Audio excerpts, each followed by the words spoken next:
I just want to mention that me and John didn't come up with all the stuff ourselves, right? So we have a large group of people who are working with us on that project. There's Hartmut Kaiser, which is more or less the initiator of the whole HPX code base. We have Bryce Lalbach, who also implemented a core part of the library. We have Augustin Bash, who is also a very active contributor, John, and a lot of other people from different institutions. I just want to mention them here, so it's not just something that I or John made up. It's we are really trying to collaborate and find consensus and use various different ideas from other groups. And we also closely participate with the C++ standardization committee. So in order to propose new ideas, to implement and give feedback on what's being proposed, what John mentioned, especially on the parallel algorithms, the whole concurrency stuff with futures and things like that, and propose other new ideas. Okay, so with that being said, we can finally move on. So the second part is now a little more high level. So John introduced you with a lot of concepts on the lower level, and what I want to do is really to give you an overview on the higher level APIs and about the higher level concepts that we try to implement and try to reach with our library and try to implement with our stuff. So as a small recap, so what we think what HPX is that, well, at first it's based on the theoretical execution model, which is defined by the parallax execution model. I don't know, anybody familiar with that? Okay, I see one hand up. So I won't really talk about it. So if you're familiar, you might recognize some similarities here, but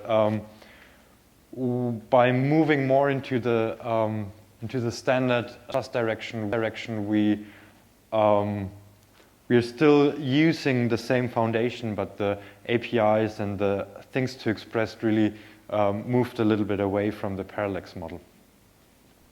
But it's just for sake of completeness. And within HPX, we try to expose a coherent and uniform standards-oriented API. And what we try to do with this API is to try to ease the parallel programming of shared memory and distributed memory applications. And what we want to provide is an API to allow you to write fully asynchronous code using hundreds of millions of threads, right? So, so essentially what that means when you write your algorithms, you shouldn't really worry about, okay, I have 8 cores on that machine, I have 16 cores on that machine. I might want to add a parameter that when the number of cores changes, I want to reduce the number of threads or increase the number of threads. We really want to give you a tool where you just write your algorithm naturally, and if it makes sense in the algorithm to spawn a new task, well, just do it, right? And don't worry about what's really happening on the lower end of things. So just spawn a task if you feel like it, right? And we provide a unified syntax for semantic and unified syntax and semantics for local and remote operations, right? So if you write the code, it shouldn't matter if it's remote or local. So you wouldn't really notice if you write the code, and you shouldn't care. So you probably immediately think about, oh my God, this is so bad for performance, right?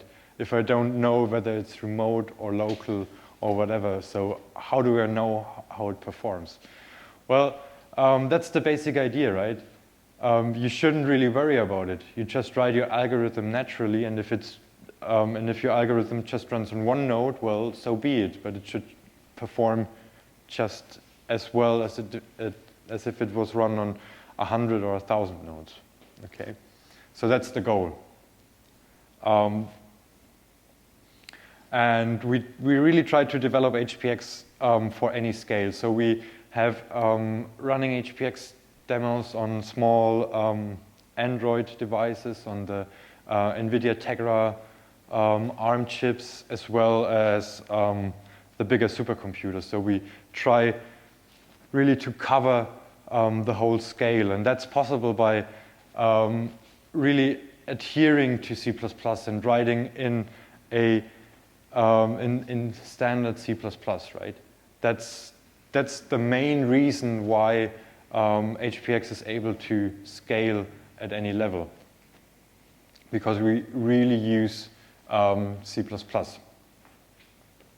And we try to, with the APIs we develop, we try to be as coherent and compliant to the C++ standard as possible. So all the functions that I introduce in this session, you can go on cppreference.com and look up the reference documentation for future or async or the parallel algorithms, right?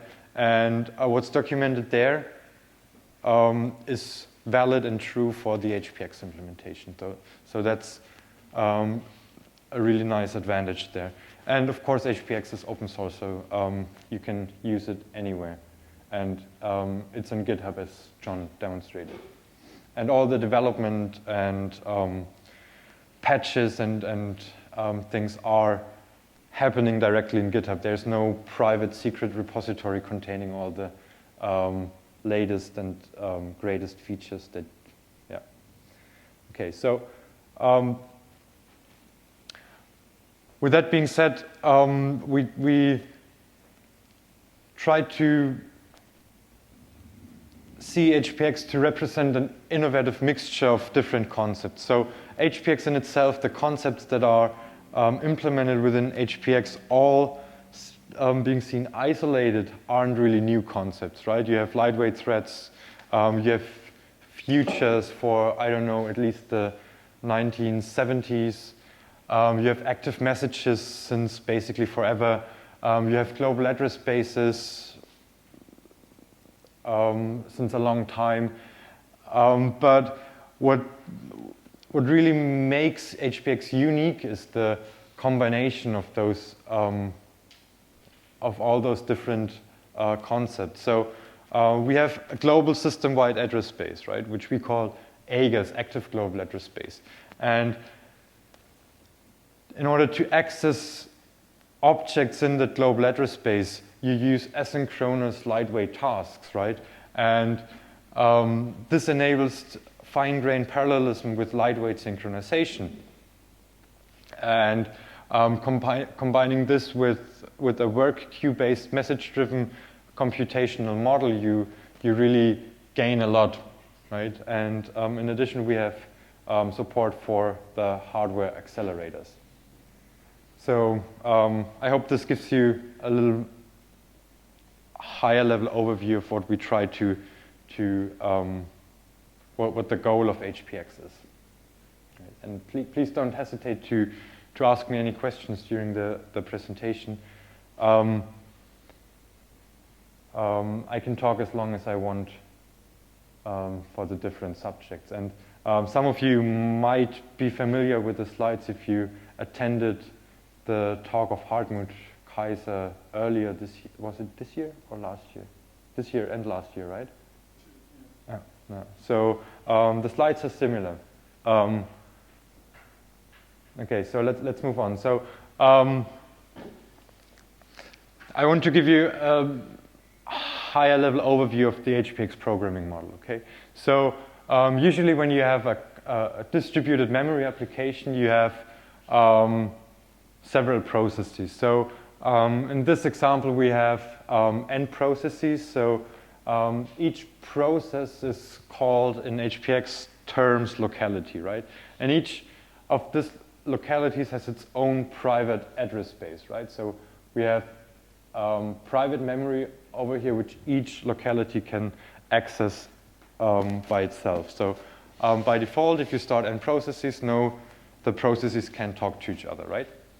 So what we then do is we span a global address space over those localities. Okay. The parcel port is our abstraction of having the localities talk with each other. Okay, so those the parcel port implements the active messaging system, right?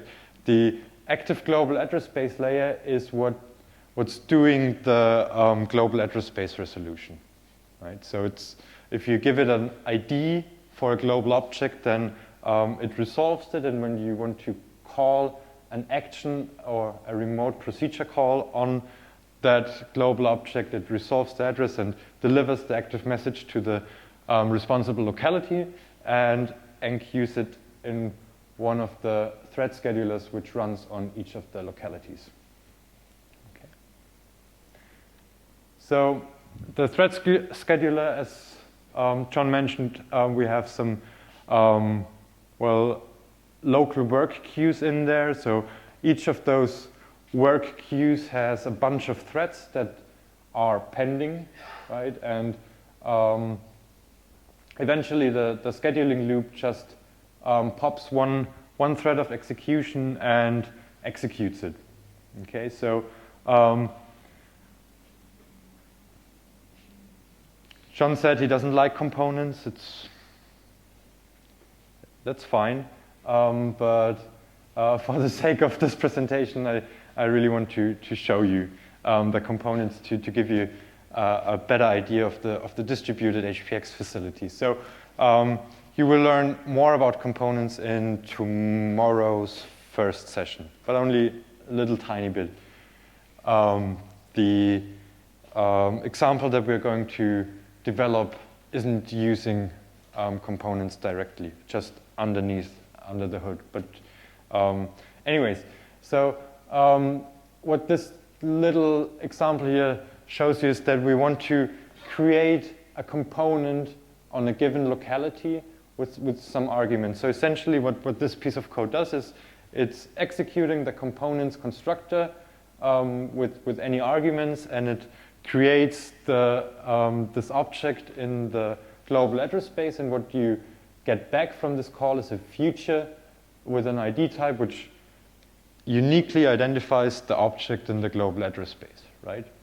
And then this new call is fully asynchronous, so you can move on with other work, and eventually you want to call some action, some remote procedure call on that object that you just created. So you need to get the ID type of that future with a get. So here you might block, right?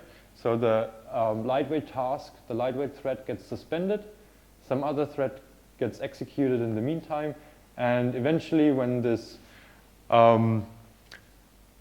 when the object was created, the async call can continue and you get the future back. Okay? So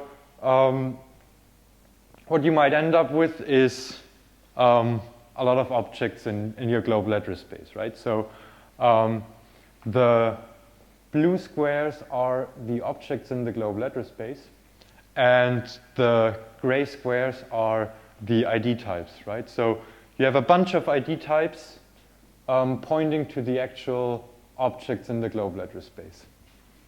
Okay, and you can have multiple references to those objects, and those objects are globally reference counted, right? As long as there is an ID type pointing to that object is alive. As soon as all the ID types go out of scope, the object gets destroyed. Okay? So it's automatically reference counted, and the memory is managed for you, right? And what's also nice is that, which we also won't cover in this particular tutorial, but what the API is able to do is, or the global address space implementation is that you are able to move a global object from one locality to another, so migrate it from one locality to another. So for example, this blue square could be migrated from this locality to that one. And the ID type of, so the ID of the object doesn't change, and the AGA service is able to resolve the new location of the object automatically, transparently for you. So that's a very nice feature if you want to do automatic load balancing based off of components in a distributed fashion. Thomas, is it possible to describe in a few words how you do it? In few. How you, if you have a class instance at one node, is it possible to describe in a few sentences how you move this created object from one node to another? Okay. So all these deep copy things. Well, Okay, so the question was how, if I could describe in a few sentences how this copying or moving of objects works. And the answer to that is it works by using C++. Okay, so in C++ you have copy constructors and move constructors, right, which do the work for you. If you have a well-defined copy constructor and or move constructor, you have it for free, right? What's missing though is how do we put it on the network, right, so that we can transfer the bytes. What we do here is serialization. Okay, we have a serialization layer which is used for marshalling the objects onto the network. So the user has to provide special functions which describe how to which members to serialize in which order and stuff like that. But we will cover that tomorrow as well. But it's but that's the two parts, right? Copy constructor and serialization function. so there's no magic, so you have to serialize it yourself. Yes. Well, the serialization happens in the background. You just have to provide the code. To serialize. Yeah. Yeah. So if you go back one slide, so this dot, right? It's arbitrary arguments. Okay? So it can be an integer, it can be a double, it can be a vector, it can be a vector of objects that you defined, right? And as soon as you have arguments to those actions, right, they need to get serialized at some point in time. Okay? This serialization, putting it into a binary archive that can be sent over the network, is done inside of the parcel port layer. Okay, but the code, how to serialize that object, needs to be provided by the user. We hope that one day there will be reflection capabilities in C++ so that the serialization could almost be completely automated, so you wouldn't need to provide it. But I have a question, which is supposing... Can you turn on the mic? I thought I had turned it on. Can you hear me on? The green light's on. Testing, testing. Sorry. Okay, I'll speak closer to it. If I send a message to a component on node 3, and just so happens that that component on node 3, exactly at the moment when I decided to send a message, decided to migrate itself to node 4. So I send my message to node 3. Meanwhile, it's begun the process of migrating to node 4. How are the race problems solved so that my message doesn't do something terrible or go into a half-formed component somewhere? Okay. Let me describe you the basic algorithm. So when you do an asynchronous call, when you call an action on an object, okay, you have the ID, the global identifier, and in order to call that action on that object, you need to resolve the global identifier to where it actually lives, right? So we need to ask AGAS, which is a distributed distributed lookup table, essentially, right? We have to ask it for the physical location. So each ID type is 128 bits, okay?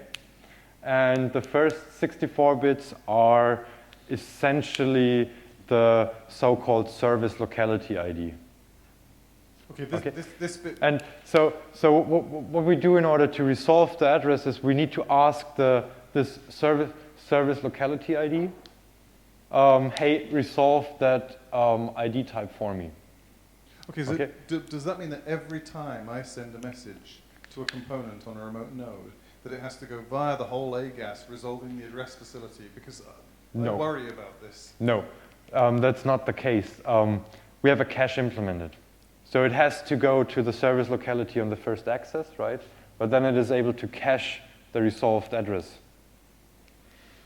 Okay, but if in the meantime it moved? If in the meantime it moved, the cache has to be invalidated. Okay, but supposing I send a message and it just so happens the cache gets invalidated the moment after I sent that message, then does the message bounce and then get resent when the migration is complete? Yes. Or does the migration get halted?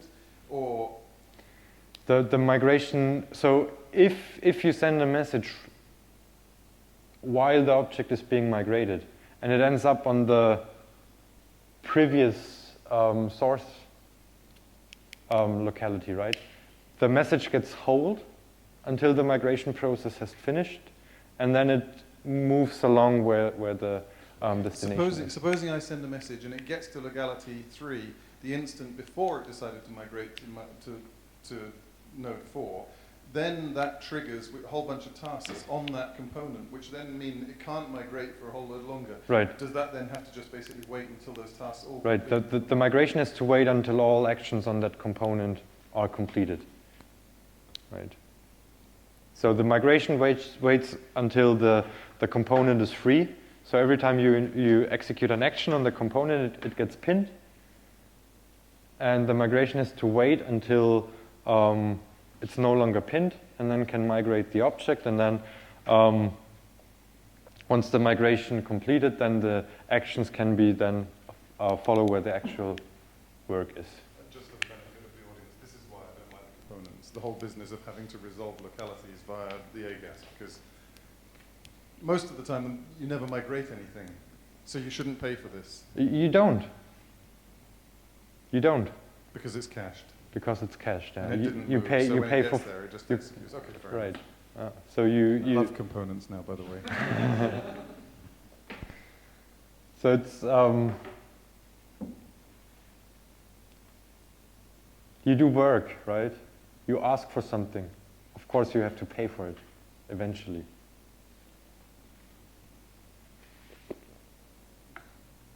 Okay. Any more questions?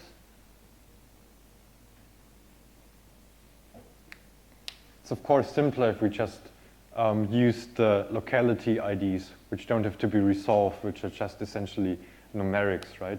Numerical values. You don't have to go through AGAS or anything, right? The information is more or less static. Yeah. Okay. So, can you read that right? Probably a little bit hard in the back. So the HPX API is mostly borrowed from the C++ standard, right? So I mentioned it before.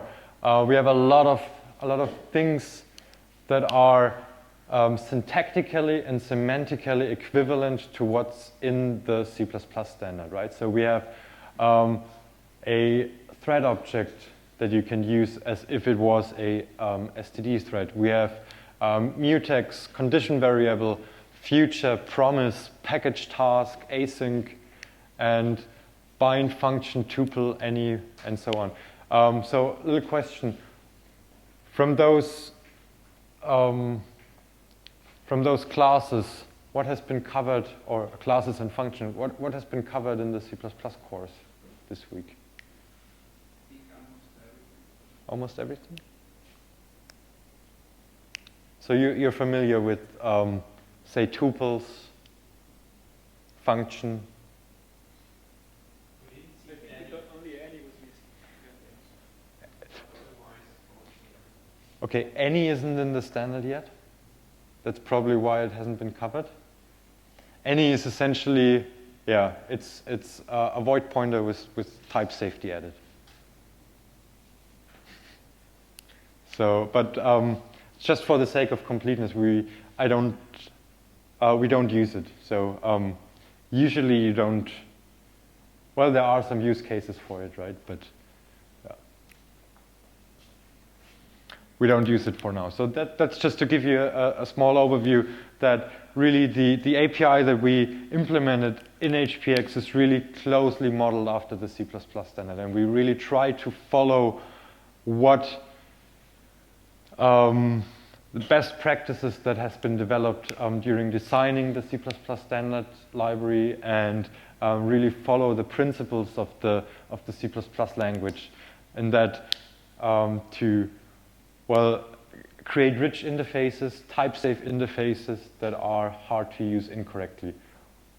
We fail yet on some parts, so especially the ID type is a little bit of a weak spot right now because for some reasons, or we want to get we want to solve that for the 1.0 release. So you don't have so an ID type is essentially something like a void pointer, right? So there's no type information carried along with it. So it's very easy to mess something up there. But if you pay attention, it works. Just as a side note. Okay, so the other thing that the HPX API has is also what John mentioned, is the so-called lightweight control objects. So the lightweight control objects are essentially, well, they are objects to synchronize between different threads of execution. Okay, if you have different tasks or different control flows, you eventually need to synchronize between them, right? So, for example, the easiest example is when you have mutual exclusion for a critical section in your code, right? Where you have concurrent accesses you just want to protect from. You want to have a mutex or the condition variable to signal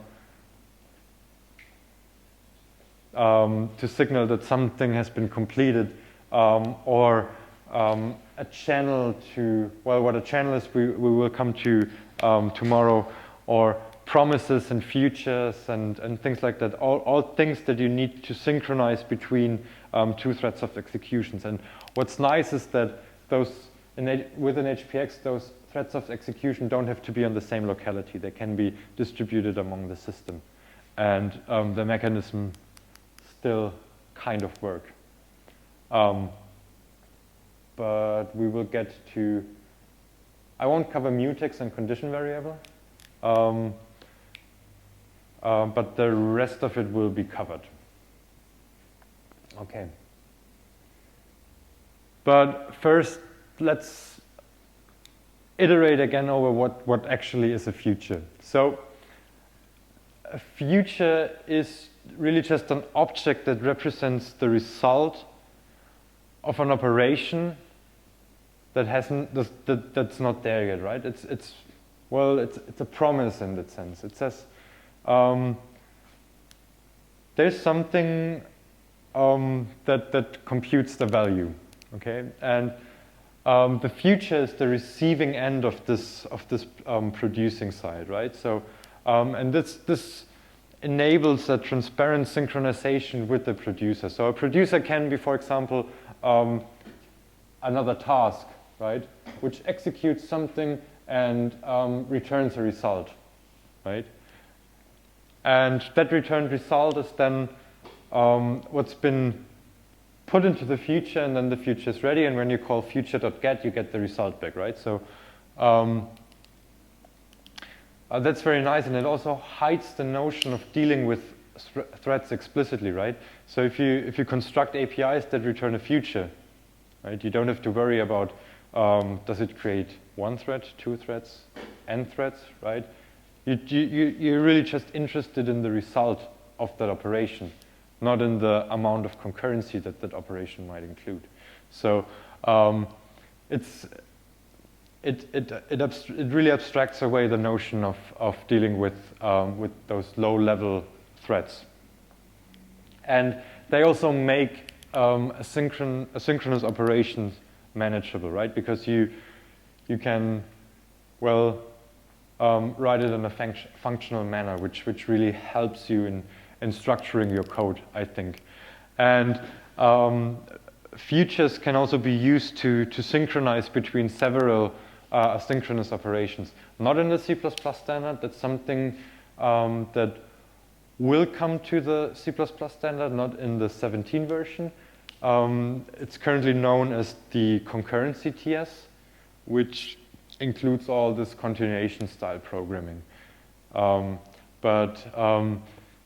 This continuation style programming really allows you to compose the several asynchronous operations. And I will have small examples in the slides that will come.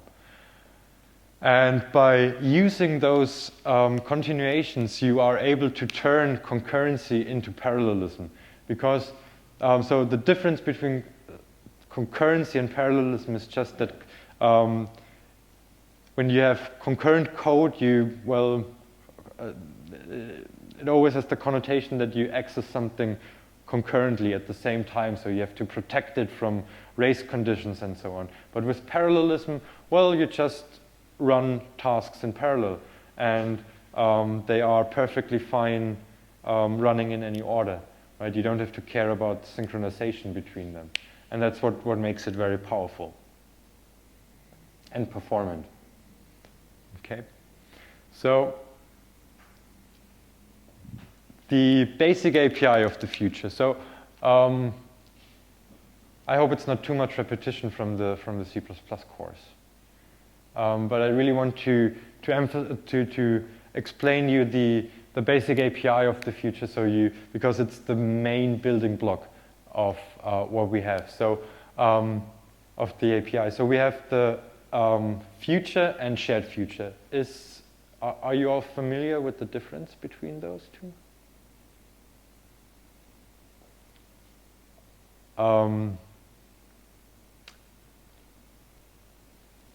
So difference is best explained with an analogy. So who knows shared pointer? And who knows unique pointer? Okay, so with shared pointer, you can have multiple references to one object that you allocated, right? And it's reference counted, and the last shared pointer that goes out of scope deletes the object, right? So you have a shared, you have shared references. With a unique pointer, you just have one reference to the object, right? And once the unique pointer gets out of scope, the object gets deleted. And you can only move the unique pointer and not copy it, right? So you have a single ownership of that object. And future and shared future are very similar, right? With the regular future, you really only have one representation of the result that is supposed to be calculated, right? You can't copy a future, you can just move it, right? You have just one result. And that's the equivalent of having just one return value. If you call a function, right, you can't share the return value between a bunch of call sites. You always get the same, when you call the function, you always get a different return value back, right?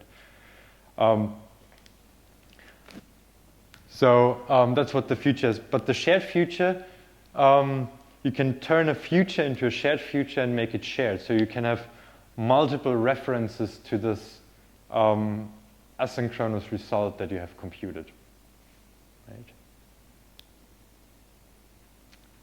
But let's see how this turns out. So let's focus on the future first. So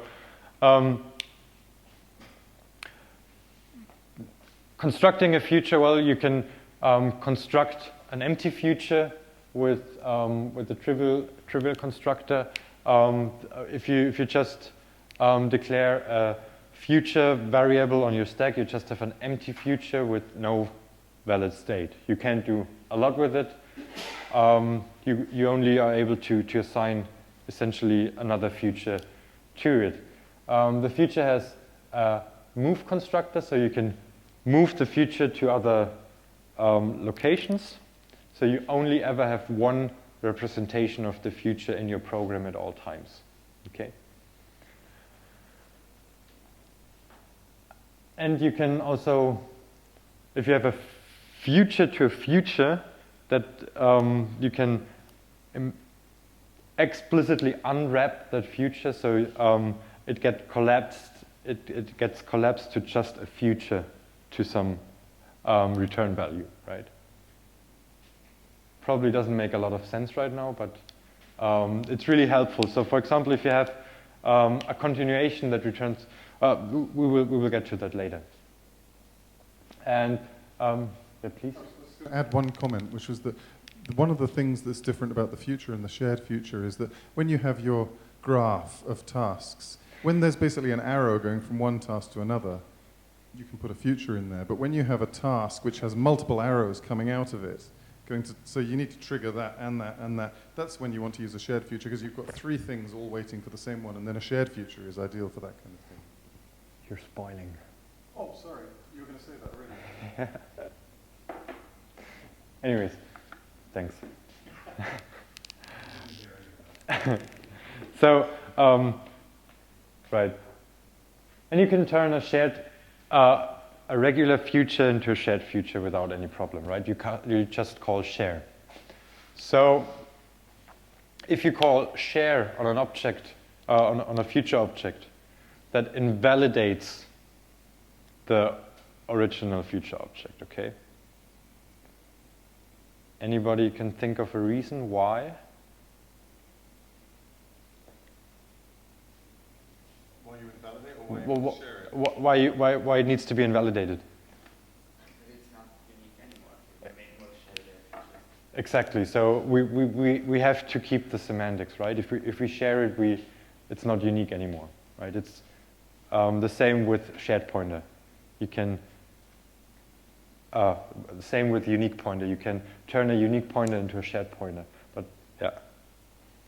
But then it's not unique anymore. Okay. So that's essentially the how you're able to construct futures. Okay.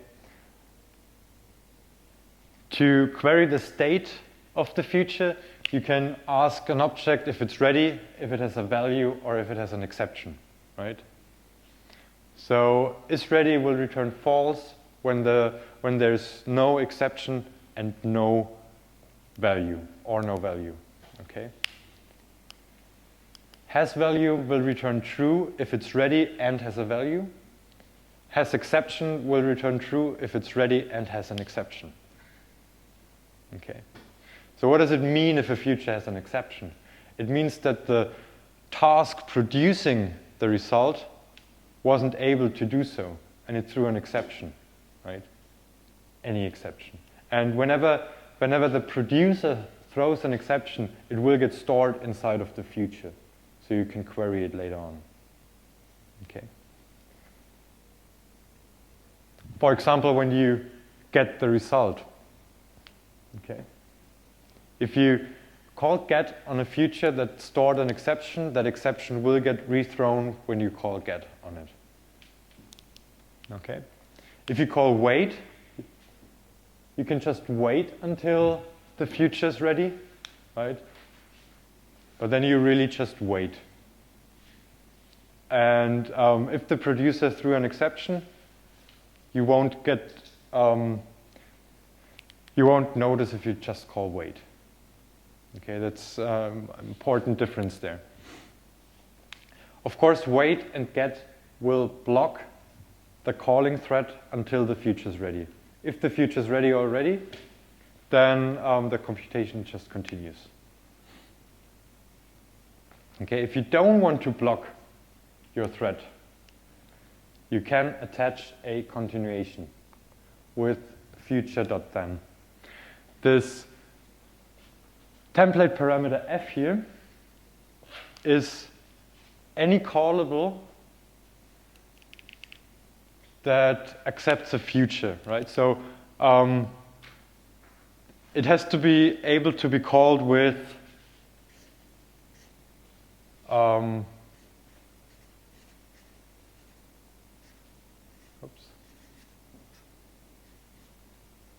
with that future, right? If it's not callable with that future, it won't be able to be compiled. Okay. So when the future is ready, it will call the continuation that you attach to it and pass itself along. Okay. It won't pass the result that's being stored in the future, but it will pass the future itself along. Okay. The reason for that is for exception handling, right? If you would only pass the result along, but the producer would have thrown an exception, then this exception, well, it probably will get thrown somewhere in the runtime, anywhere, or I don't know. But if you pass the future along, right, you can handle that exception that has been thrown inside of your user code. Okay. So that's the reason why it has to pass on the future, not the result of the future. And of course, calling.then invalidates again the original future, right? Because if it wouldn't, then you couldn't guarantee the uniqueness of the future anymore.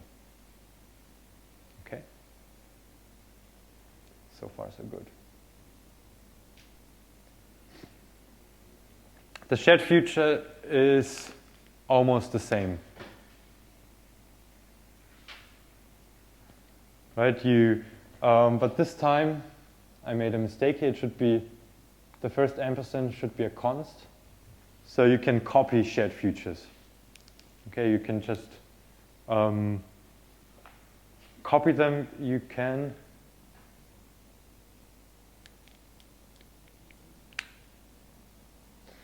I'm sorry, I also forgot one constructor. You can also implicitly create a shared future from an R value unique future. Okay, but otherwise it's almost the same. You can also query the state in a very similar fashion. The only difference here is the return value of get. So if you notice, the return value of get of the regular future was the value, right, which has been moved out of the future. But here it's a const reference to the value that has been stored in the shared state. Okay, and when you call .get on a shared future, it won't get invalidated.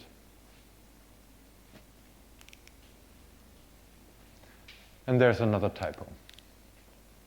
It should read shared future in the top. Similar to .then, right? It won't invalidate the shared future.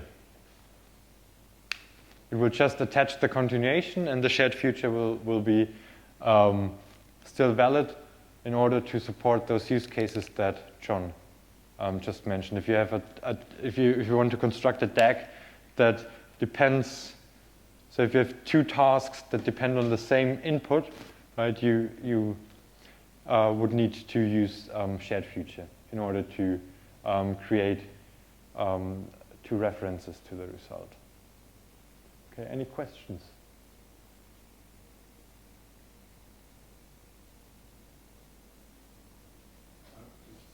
Everybody's familiar with the idea of the R value semantics and the use of the double ampersands everywhere for the moving objects from one place to another. I was assuming because they attended the C++ course. So if you're uneasy with any syntax or construct I put up, just raise your hands and I'm happy to explain it to you. Okay. So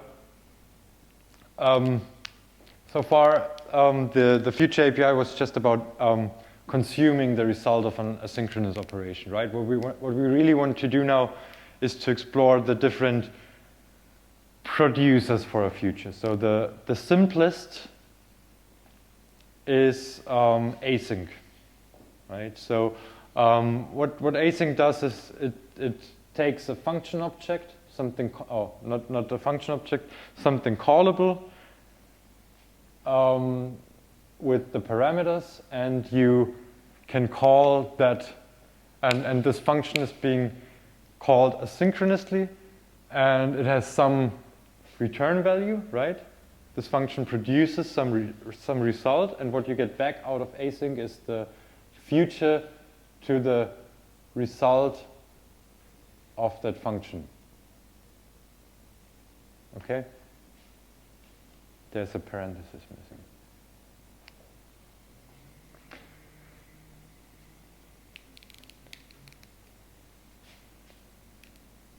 Okay? And you have a couple of more overloads. So you, so just having async just says, well, yeah, just spawn it. I don't care when or how or whatever. Just spawn it, and eventually I'll get the result. So that's fine. I'm happy with that.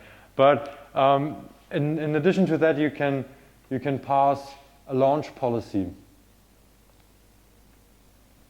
With the launch policy, you can say how the task will be spawned. So you can say, you can have a launch policy of deferred, you can have launch policy fork, or synchronous launch policy even, right?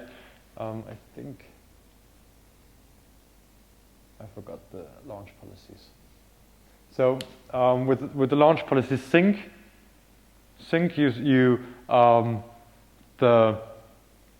the task is being started in the same thread as the caller is, right? You don't create a new task. Resource limitations? Oh, so don't worry. Okay, great. I wasn't going to say anything about deferred or async, but sync and fork I was going to mention. Yeah, deferred is if you want to. So the launch policy deferred is very useful if you don't want to eagerly start the task yet, but only start the task once you query the state of the future. So once you call .get, the task is started, or .then, right? But if you don't call, if you're not interested in the result, the task won't get started. So that's what deferred is about.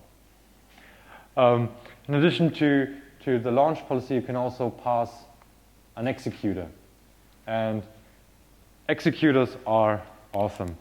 And we will cover them later. So just as a teaser. So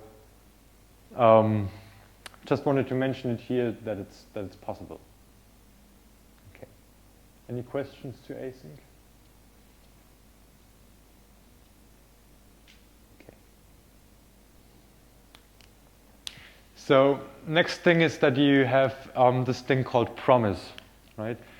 Promise is another producer of a future. So you can construct a promise and then get the future from that promise. Okay? The future returned from this getFuture call will become ready once we call setValue on that promise. Okay? Right after the initial call, the future is not ready, and if you call .get immediately here, you will get a deadlock. Okay? Because there's no other way how to fulfill the promise. Okay, so we eventually have to set the value of the promise, which makes the future ready. Okay, so we have the two sides of the communication now. We have the promise, which is the producer, and the future, which is the consumer, and they communicate between some magic shared state.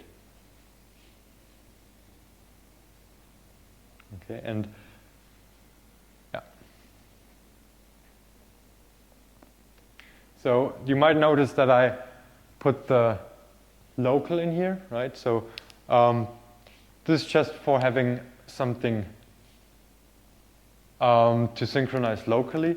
But the cool thing is we also have the same where you can communicate, where you can set a future ready over remote localities, right? So we have the promise without local.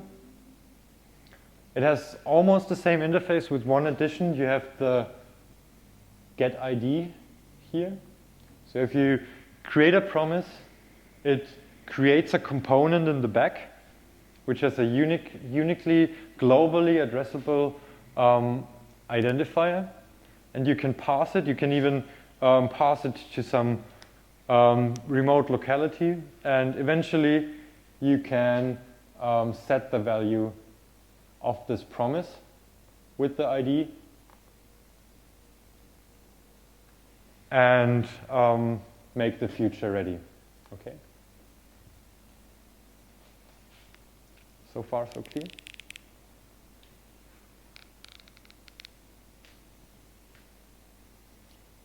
What does the namespace? Sorry, you already said it. What does namespace LCOS stands for? Lightweight control objects. Thanks. Did you say that you can pass the promise around using the ID, or you just pass the future and you can get that? Because could you pass the promise to another node and have that node set the value? Via the ID, yeah. So you can pass the promise and you can pass the future around. No, you can. You can only pass the promise. the The promise is a movable only object. So it's not serializable. You can just pass the ID around of the promise. Okay. If I pass the ID of the promise from my locality to your locality, does the promise itself move as well? No. Or just the ID? The promise stays. So if you use that function, the set LCO value function, right? It will call an action on the promise that you created to make the future ready. Okay, so this would be how I could set a future ready somewhere else.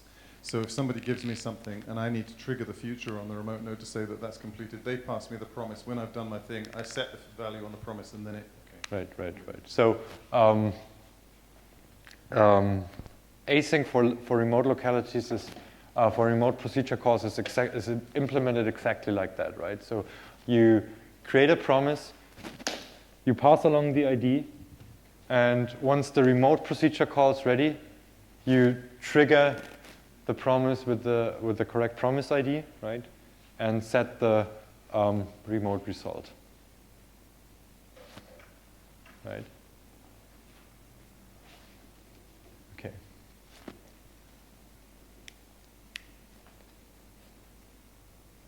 One caveat though, we can't put lambdas on remote localities yet. So lambdas are not something we can send over to a remote locality. So you always have to have some kind of wrappers around that. Okay. It's a limitation in the standard. So we don't have any guarantees on how the object produced by the lambdas look. They don't have a unique type. We can look into and generate some serialization functions for it, right? It's just not possible at the moment. So you always have to have some kind of helpers there if you want to do remote procedure calls. Okay, just for the sake of completeness. We will get to that tomorrow as well.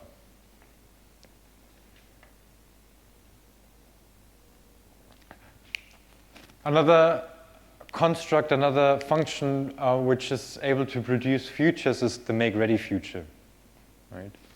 The make ready future just returns a future that's already ready, right? That's, for example, very helpful if you want to construct your control flow graph and have some initial conditions, right?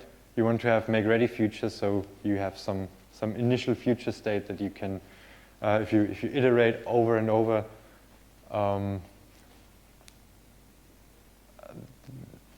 that you have some functionality where you can make the future ready. Okay.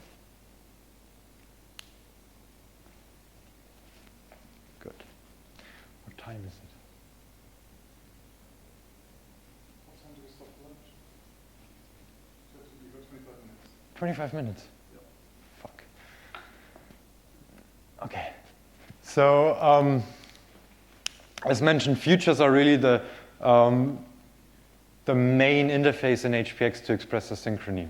You won't see a lot of other stuff. Every function that's asynchronous returns a future, right? And most API functions in HPX return a future. The functionalities to produce a futures that I showed you is just an excerpt. So let's see more. So we talked about composing futures. So here's an example on how to use .then. Okay, so here on the top we have some future of int that has been produced by some async call. Okay, and when we want to attach a continuation to the future, we call f1.then and then pass a callable that takes the future int as a parameter and does something with it, right? And returns the result of the continuation, okay? And this will be a future of double then, okay? Can be, so the result of the continuation is a future of the return type of this callable, okay? And I briefly covered unwrapping of futures, explicit unwrapping of futures. So imagine this function here would return a future, okay? A future to some object, a future to some value. Then what you get here in the .then call is a future to a future, okay? And the unwrapping then allows you to merge those two futures, okay? So it's such that you don't get a future to a future of double, but a future of double, which gets ready whenever the outer and inner future is ready, okay?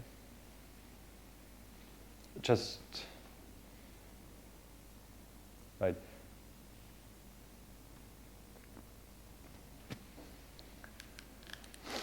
So, just some remarks. So, if this asynchronously executed function would throw an exception, this exception will get rethrown once we call f.get.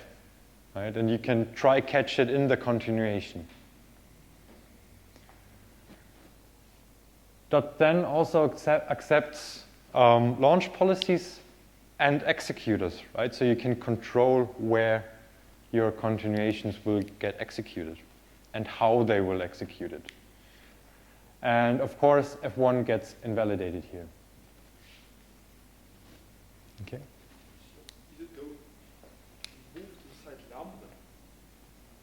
It's going to be eventually moved inside of the lambda, yeah. It's tricky. It probably can. So the question was if the future will get moved inside of the lambda. Yes, it will be passed as an R value reference once the continuation will get called.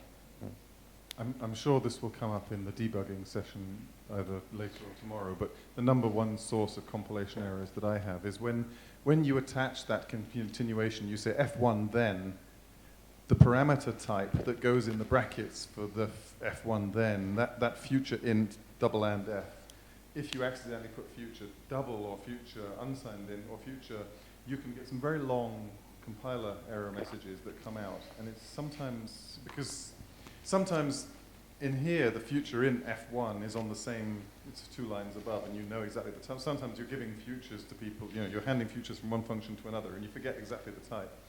And it's really nice that in C++ 14 you can use auto and let the compiler do it for you. But this is my number one source is getting the types of these. Yeah, auto in lambda is awesome.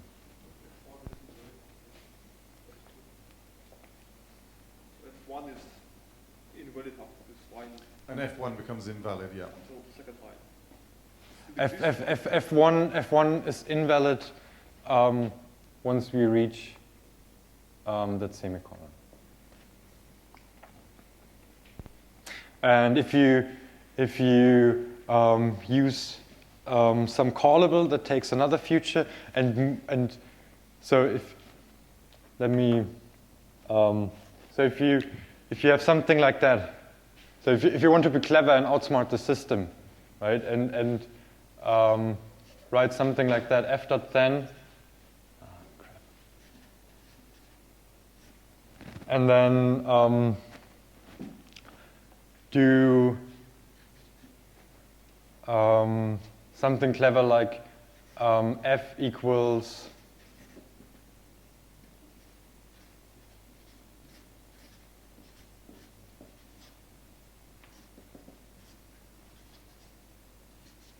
right. So you want to be clever and avoid that f1 to be invalidated. So you move it into the function, right?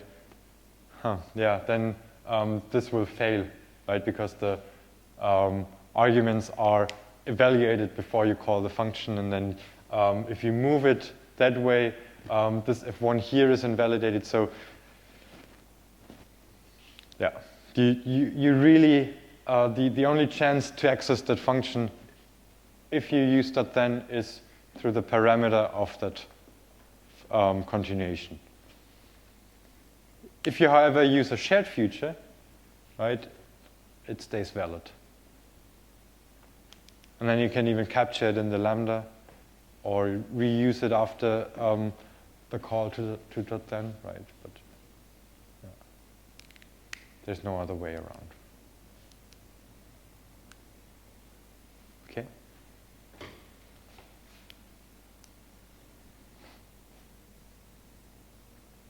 Okay, so that's for sequential composition. So just do that, then this. So if you just have some sequential code you want to turn into a continuation passing style code. Okay. So here's the same thing with shared future.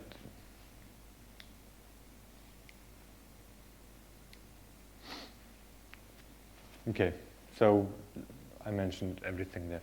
And the other thing that what you might want to do is to have an AND composition, right? So wait on 2 futures to become ready, or n futures to become ready. And that's where you can use when all, right?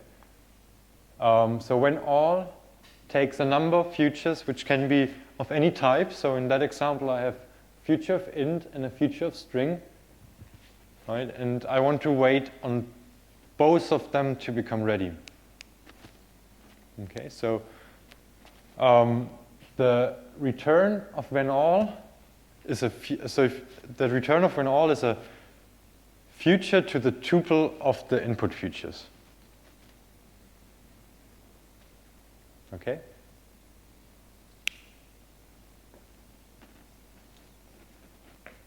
F1 and F2 are invalid after that call to win all again. Okay.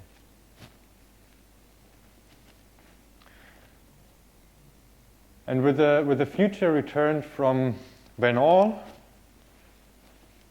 it can then be used as a regular future again, and you can attach a continuation to it and do something with the result of those 2 futures.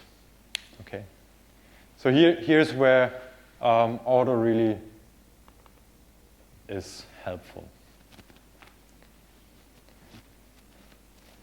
So the type of the return value here of all f is, does anybody want to know, or do we just skip it? Okay, so the result is, sorry,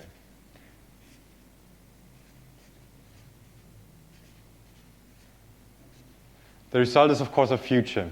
Okay, we passed 2 futures in, So we have to get two futures back. So we have a type for that in C++. It's called tuple. So we get a future of a tuple.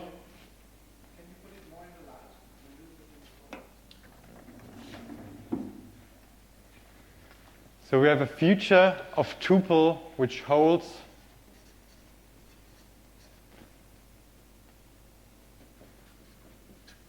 the future of int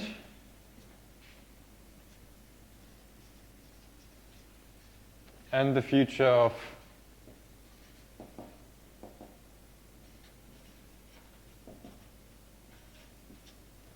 string.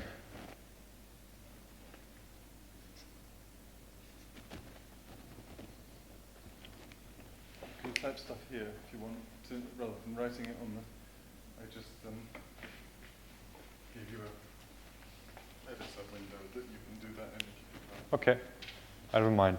So that's the return value of this when all call. It's a little cumbersome to use, so you have to first get the future and then get the elements to the tuples, right? Another overload of this when all takes a vector to future, right? And then you get a future to the vector of futures back in when all. So that's a little easier to use if you have homogeneous return values. Yep, that's right. the right number of brackets. Yeah. Right. How do I switch windows? Command tab. Command tab. This command, that tab. Firefox. Okay.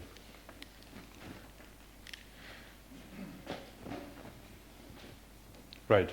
So this continuation here gets then executed when both of the input futures are ready. Okay.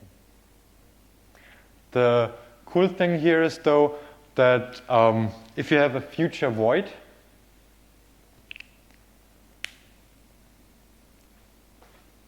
any future with any return type can be assigned to a future void. So the future return value can collapse into a void.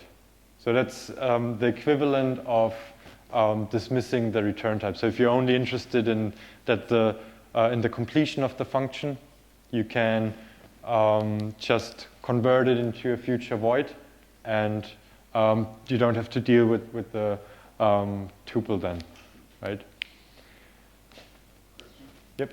If future F1 was actually a future of a void, and then future of F2 is a string, you can't put a void into a tuple. So what does the future of when all become? Because you can't have an int comma void. Future void, future string. Ah, okay. Yeah. But then if we were to collapse those into a single future, what happens then if we did an unwrap of the futures? If you do an... I left out unwrap from the tutorial. Okay. But so John was asking, so we have... So one difficulty is to really deal with those future types, right? If you have complicated DAG, then dealing with the futures is a little bit cumbersome, right? And we developed a small utility called unwrapped, which takes a future to something or a vector of futures to something and unwraps this future type or this composed future type into a regular type, right? So the question was, what happens if you have a future void, right? You can't put a void into a tuple, right? Well, what happens is that it gets thrown away. Yeah.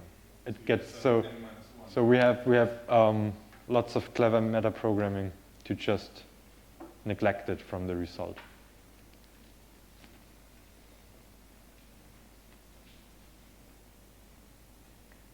Any questions?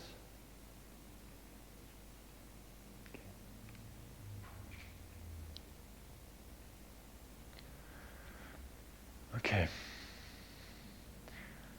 In addition to AND composition, we can also do OR composition.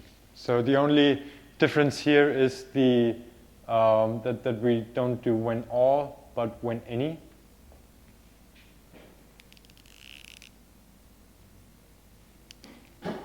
Okay, and I immediately attach a continuation to the when any. So what when any returns is so-called when any result, and this when any result contains the sequence of the input futures and an index to the future that became ready.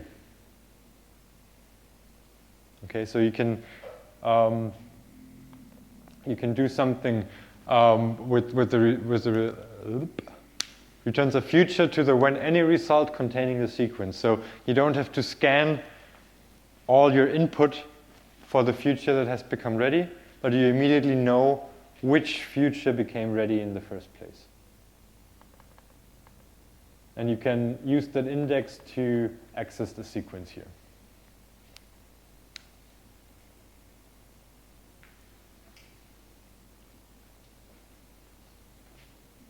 And the sequence of futures that gets passed into you contains effectively all of the unready futures, which you can then attach a new continuation and wait for, so you can recursively sort of reduce it by one, by one, by one, by one. Yeah. It contains the unready and ready future, of course.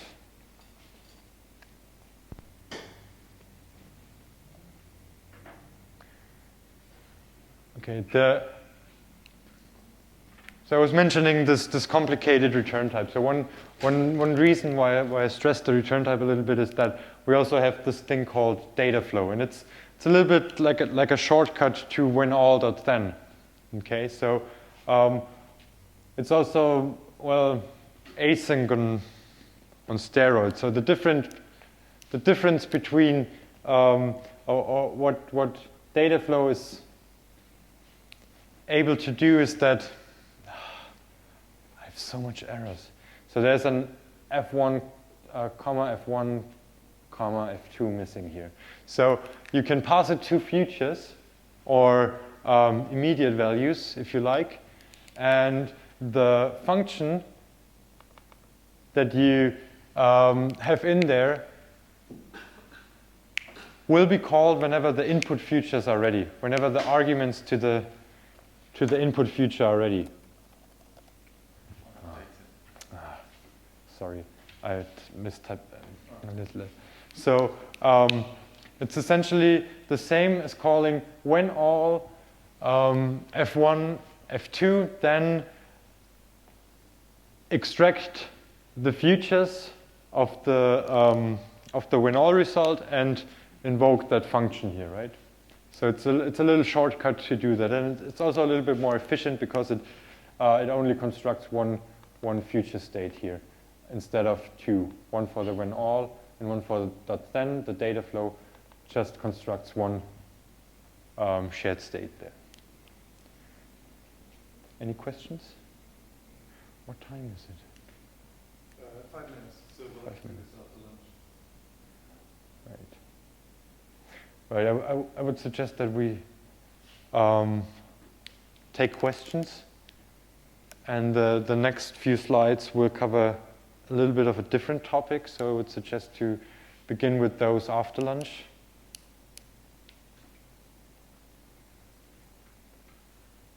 Do you have any questions regarding this whole future business? So you're using auto all the time, right? For this complex tuples. So you have auto all the time for this complex tuples, right? So, but you said that you cannot pass lambdas around when you go from one locality to the other one. So then when you really want to do distributed, you have to rewrite all these, and then you have to get these void by yourself, right? Yes. The thing is, though, that the continuations are executed locally. So if you attach a continuation to the future, it will get executed where the future is and not where the result has been computed. Okay, so you don't, the functions that you passed as the continuation are not sent to remote localities, so they stay where they are. They don't move around. That's why you can use lambdas without any problems there. But then if you want the continuation to be computed in the other locality, you have to do it yourself. Or it doesn't make sense to do that. It does make sense, right? then you have to use a different API, unfortunately. Because the semantics are that the future is being set ready where you call it, right? That's the semantics. If you want to have something being called on the call side, where the actual object lives, then you have to use a different API, and then you have to use the something serializable.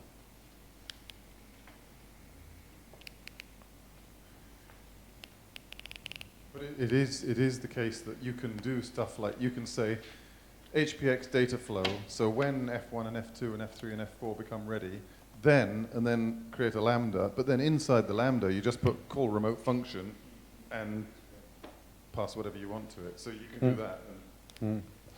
Yeah, but if you do a remote procedure call, it always returns to where it has been invoked. Actually, how I got involved with HPX was to have, the initial version of Dataflow that I wrote was to cover exactly that use case, that you can send around data flows and move them to other localities and directly connect to the remote procedure call, and to not have this ping pong, right? Turned out that this wasn't really needed, and it was actually, so it's very rare that you actually want to have this continuation executed on the remote side, because when you do this, when you construct your DAG, then you either want to get something, right, and consume it locally, or you just spawn off a task which spawns off another task, and this continue on the remote locality is done inside the task already, because the task knows what to do. And when you do this asynchronous call and the result you get back is something you usually want to consume locally and not pass on further. So you have a more complex feature at the end of the day, that you ping pong, send to the other side, the other locality, then when it actually finishes everything, you can... No, the future stays the same, but we have a different, an API which is called async_continue, where you can pass in a continuation that gets executed on wherever that action will be executed on. Let's take a note and show that on Friday afternoon, async continue. We can cover that on Friday then. I believed Jean-Guillaume when he said that lunch was at 12:15, but it's actually at 12:30, I think. So you can carry on for another 15 minutes.